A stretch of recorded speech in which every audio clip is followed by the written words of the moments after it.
Hey everyone, welcome back to Couch Conversations with Sasha Love, and today we're going to dive right into another episode in our series called Living a LOB or Living a Life on a Budget. And we're going to talk about money as a tool. So, in today's episode, we're going to take some time to kind of break down what money actually is and what it's not, so that we can have a better, healthier perspective and relationship with money. So, to start out this particular episode, I wanted to bring back the story that I brought in the first two episodes. I'm not sure if it was the first or second, but it's the story of the talents where the master gave one person 5 talents, 3 talents, and 1 talent. And again, this is kind of like paraphrase. This is like the Sasha version. So please definitely go back in the Bible and read it and dissect it and nurture it and pour into yourself so you can get a better understanding of the story. But that's the story that I'm referencing. So the story of the talents where the master gave 5, 3, and 1 talent. The one that had 5 multiplied it, the one that had 3 multiplied it, and the one that had 1 just saved it and gave the master the same amount back when he returned. Those that multiplied it, they received more. And the one that just saved it and did nothing with it ended up having it taken away. And the reason why I start with this particular story, because it's a great reflection of many things, including how we manage money, but it also kind of ties into what I want to talk about today, and that's the role of money, and that's the definition of money and how we should use and manage money. So, like the talents, money is a resource. Money is a gift. Money is a tool. Money is a means for us it's something that we are given that we need to learn how to use the right way. What money is not is a definition of our worth and value, a definition of our capability, nor is it a definition of what we deserve or don't deserve. And sometimes when we attach such heavy connections to money, it makes it difficult for us to manage it. And it also hits us harder when we don't manage money well, to the point where it's hard for us to figure out how to move forward. In other words, let's say I viewed money as a sign of my worth. So as I'm losing money, or as I'm in a place where I don't have a lot of money, I will feel like I'm not worthy, I'm not valuable, I'm not capable. Like my worth is diminishing because my money is not there. It's dwindling. It's going lower and lower and lower. So I'm going to be so caught up in the emotional roller coaster and the emotional ride of like, oh, I'm not worthy, I'm not capable, and my money is dwindling and I don't know what to do. Instead of taking the time to take a step back and say, you know what? I've been given this money, I've been given this resource, this tool, this talent, and I'm squandering it. Or it's diminishing in my hands, or something's happening that I'm losing it. How can I fix that? How can I move forward from that? What can I learn? How can I use it? How can I better maximize what I have now to get to a better place? So when we look at money the way it's meant to, the way the way it is, money is what it is, it's money, then it changes our relationship with it. And by default, the way we approach it, the way we handle it, the way we manage it will also change as well. So if I know that my worth does not hang in the balance based on how much money is in my bank account, then I'm going to be more focused I'm going to be more focused on money from a logical perspective. Now it's not this this tie, this love, this like deep like soul connection with money. Now it's more just like a logical tool. Like, okay, so I have this amount of money, I have this many expenses. What can I do? How can I make this work?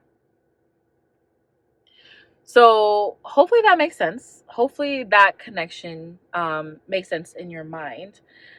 So if we're in a place that now we understand that money is a tool, then we need to learn how to use it. Much like the person who was given the 5 talents and the person who was given the 3 talents.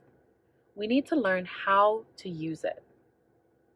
So, okay, Sasha, how do we use it? If I'm given this money and I'm noticing the money just disappears every month and I don't know where it goes, where do I start? What do I do? How do I learn how to use money as a tool?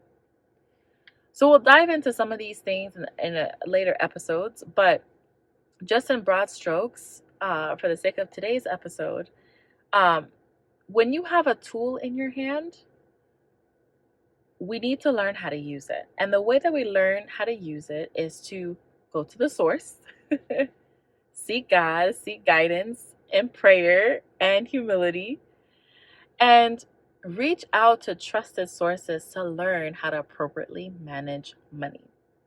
There are podcasts, there are books, there are researchers, gurus, social media influencers. There's so many different things you can reach out to and connect in order to learn how to better manage and better use money.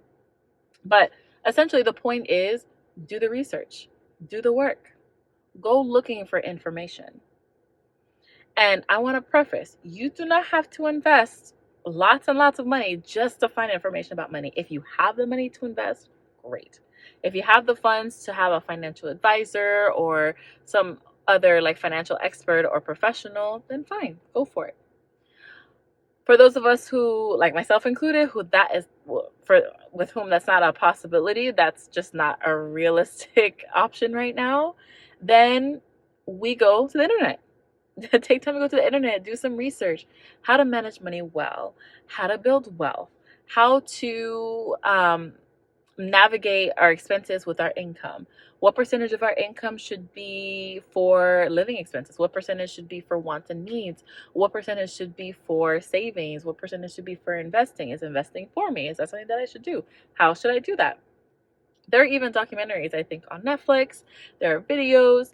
So there's a lot of things you can kind of look into and take the time to do the research. And as you do the research, you will start to learn, okay, how I can better use this tool. Okay. You don't have to be the brightest person in the room to know how to work with money. It doesn't require you to be the most wealthy to learn how to use money. You can use the funds that you have now, the resources that you have now, and make changes to get to a place where you're better financially and also using the money as a tool the way it was intended to be used. Now, I understand a lot of this is easier said than done, and you're sitting here thinking, like, listen, I got bills to pay. I don't have time to sit here and try to figure out how to do this, how to do that, how to make more money. I just want enough so that I can cover my bills and expenses. And I can respect that. We're all in different spaces in our journeys. We're all in different areas of our journeys. But for those of us who are in a space where we're ready for a change, we're ready to do things differently, we're ready to use the gift that God has given us in a way that honors Him, then maybe now is the time to start doing a little bit of research. Maybe now is the time to do a little bit of digging to learn how to best use this tool that we've been given, this tool of money. Like I said, just be very mindful of how you go digging and searching, because while there's a lot of information that's useful, there's also a lot of information that may not be useful. So use some wisdom, use discernment to differentiate between what is helpful and what is not. And also be mindful of resources that require you to spend money in order to obtain information and things like that. So hopefully that is helpful. Looking at money as a tool, as a resource, as a talent, rather than something to attach our worth to, our value, or even something to like have an unhealthy love for. So yeah. So leave your comments and thoughts below about what your thoughts, your definition of money is, how it works in your life, what are practical applications of money, and kind of go from there. So until next time, take care. Bye. Pop your melon, girlfriend.